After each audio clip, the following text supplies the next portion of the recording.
Olá pessoal, estou aqui novamente com vocês para mais uma aula de matemática e hoje vamos ver alguns conteúdos muito importantes, certo? Veja só, vamos começar por poliedros. Então, o que é um poliedro? O poliedro é justamente aquela figura geométrica que tem muitas faces. O próprio nome poliedro representa a figura com muitas faces no seu significado. E aqui eu tenho um exemplo, olha só, tem aqui um bloco, certo? Um paralelepípedo, onde você vai observar que tem três faces. Mas além dessas três, tem as outras que não aparecem. Aqui está por trás, que está do outro lado e a que está logo abaixo. Mas além disso daí, vamos observar que tem os prismas e as pirâmides, certo? O que é um prisma? É justamente essa figura geométrica que nós podemos pegar como exemplo aqui, ó, esse bloco retangular. Isso aqui é um exemplo de prisma, certo? São essas figuras que têm as faces, que como apresenta essa daqui, né?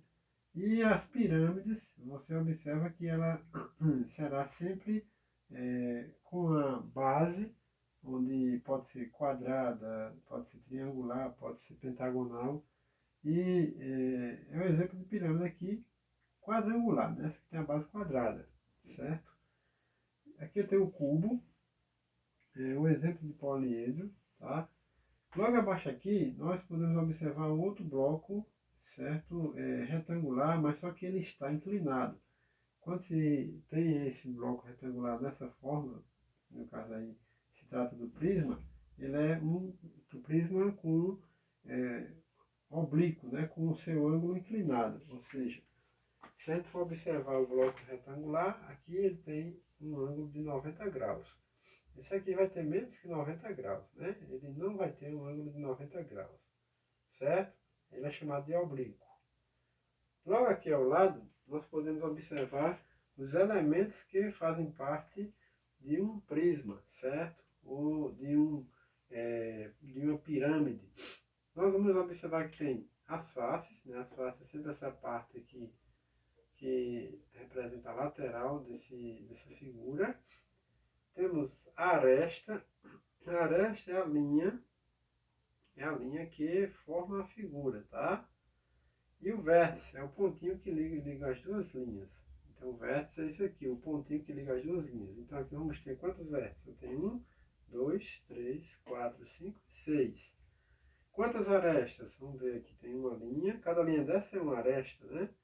Tenho uma linha, duas, ou melhor, uma aresta, duas arestas, três arestas, quatro arestas. Aí eu tenho 5, 6, 7, 8 e 9, né? Com essa aqui está pontilhada, que representa a parte que não vemos. E quantas faces? Uma, duas, três e quatro, tá? Vamos ter quatro faces, cinco faces com a de trás, né? Uma, duas, três com a de trás, quatro, cinco. São cinco faces, certo? Então esses são os elementos, né, de um prisma, né, ou de uma pirâmide, certo? Aí logo abaixo tem aqui os corpos redondos. Os corpos redondos são figuras que não têm faces plana, certo? Ela é tipo a esfera, como o exemplo aqui foi colocado. A esfera é um exemplo de corpo redondo, né? O cone, certo? O cilindro, um lápis desse aqui, ó. Você observa que ele não tem uma face, uma face reta, né? Aí é chamado de corpo redondo, certo? Então essa aqui é uma parte do conteúdo que eu é, separei para explicar a vocês. Aqui eu vou começar falando sobre as unidades de medida de volume, certo? Que vamos pegar, por exemplo, um poliedro desse, né, um prisma, e a partir dele vamos calcular o volume, né? Qual o volume que um objeto desse ocupa. Então veja só, eu tenho um exemplo aqui de um cubo, tá? Ele tem 3 metros de altura por 3 metros de comprimento aqui e largura 12 metros. Então, observe que nós temos aqui, ó, em destaque esse cubinho menor. Esse cubinho menor foi extraído aqui do cubo maior, né? Vamos dizer que é a pequena parte do cubo maior, certo?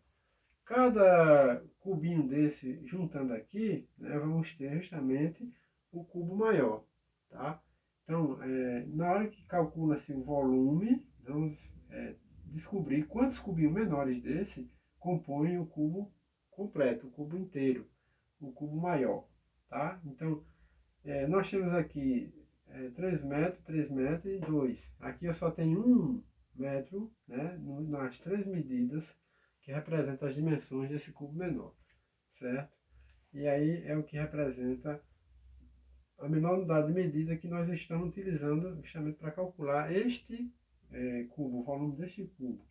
Então, se eu quero calcular isso aqui, basta multiplicar as três medidas que eu posso observar aqui, tá? Aí eu descubro o volume, e o volume será o total de cubinhos que essa figura maior tem, né, para compor o cubo grande, certo? Então vamos ver isso na prática aqui. Olha só, eu tenho aqui um bloco retangular de 7 centímetros de comprimento por 3 de largura e 2 de altura. Então, eu quero calcular o volume disso aqui.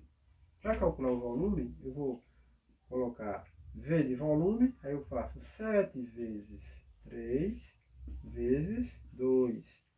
Basta multiplicar tudo, ó. 7 vezes 3, né? Vai dar igual a 27, aliás, 21, né?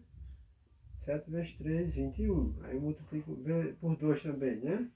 Então, 21 vezes 2 então vai dar igual a 42 centímetros cúbicos. Aí usa sempre essa unidade de medida aqui, ó, para representar o volume, esse trezinho junto do centímetro, tá? Então aqui eu tenho 42 centímetros cúbicos que representa o volume desse bloco, certo? Multipliquei 7 vezes 3 vezes 2.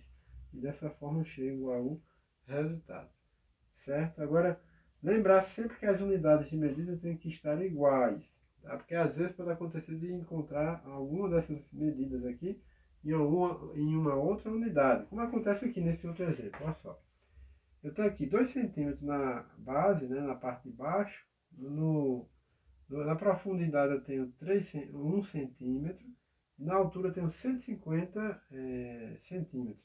Aliás, eu tenho 2 metros na base, 1 metro na profundidade e 150 centímetros na altura, certo? Então, esses 150 centímetros está diferente das unidades medidas de baixo. Tá? Nós temos metro e metro, aqui eu tenho centímetro. Então, para deixar tudo igual, o que é que nós vamos fazer aqui? Tem que transformar esses centímetros em metro, certo? Quantos metros dá 150 centímetros? Dá isso aqui, ó, 1,5 metro, certo? Dessa forma eu transformo 150 centímetros em metro, ok? Agora sim eu posso fazer o cálculo. Eu faço a mesma coisa do anterior. Multiplico 2 vezes 1 vezes 1,5. 2 vezes 1 dá igual a 2. Aí vezes 1,5. Aí 2 vezes 1,5 vai dar igual a 3. Então o volume aqui dá igual a 3 metros cúbicos, certo? 3 metros cúbicos, tá? Então dessa forma eu descobri, ó. Agora sempre lembrando que o volume ele tem que ser com as unidades de medida iguais para poder ser calculado, ok? Então é bem simples. Qualquer medida de volume, observa as unidades de medida, em seguida é só multiplicar. Então é isso. Se vocês tiverem alguma dúvida, podem entrar em contato que eu esclareço, tá? E tiro as dúvidas de vocês, principalmente quando forem fazer as atividades. E até a próxima aula.